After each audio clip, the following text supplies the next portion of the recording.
You know, I remember those reports that Warren Buffett took quite a liking to my next guest company in the throes of what some considered a potential municipal bond meltdown not that many weeks ago. Remember?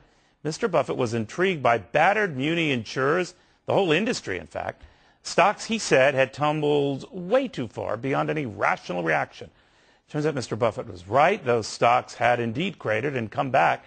A lot of them have since soared. A few more than my next guest company, MBIA. With me now in the boardroom in this exclusive interview, MBIA Chairman and CEO Jay Brown. Jay, good to have you. Nice to be here. Are we through the worst of it, you think, just speaking generically?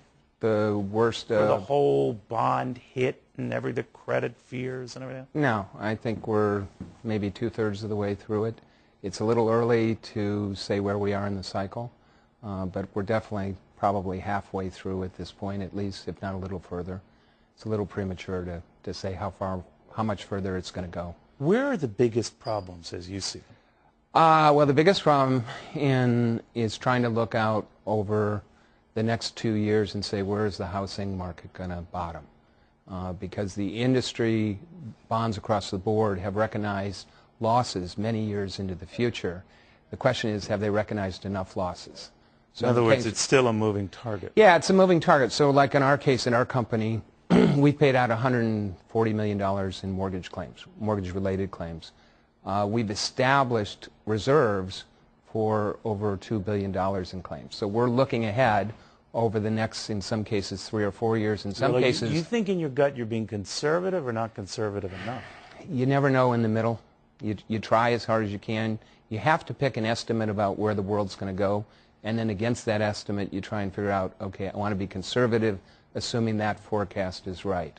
And that's the hardest part, because you're doing both a forecast of, in a sense, the economy, and then you have to interpret what does it mean to your company. But what I get, even when a Citigroup puts $400 billion of assets essentially up for sale on what will be like a fire sale, you have to wonder whether they have trouble seeing the bottom. I mean, that would have been unthinkable even a few months ago. Yeah.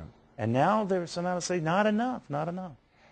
That's what it's like in the middle of this kind of a credit crisis. There's still a lot of fear in the air. There's a sense of liquidity coming back. There's a sense... Where are you getting... I hear that anecdotally. Where are you getting... We're starting to see just the fact that somebody's willing to buy $400 million of assets, or $400 billion of assets.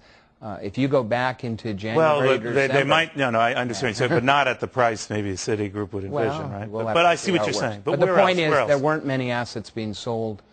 There was, banks were scared. In the middle of March, nobody wanted to lend to each other. And I think really since we saw the turnaround after J.P. Morgan bought Bear Stearns, you see a slow coming back into the market where people are willing to buy some money market funds, commercial paper. You've seen an enormous amount of corporate debt placed in the past 2 months.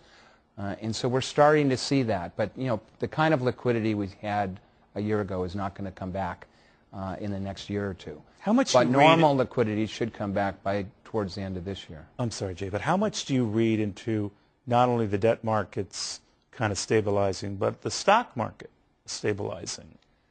We're not directly involved in the stock market, and so we watch it. But there used to be that knee jittery kind of... It's an instant recognition of how people are feeling.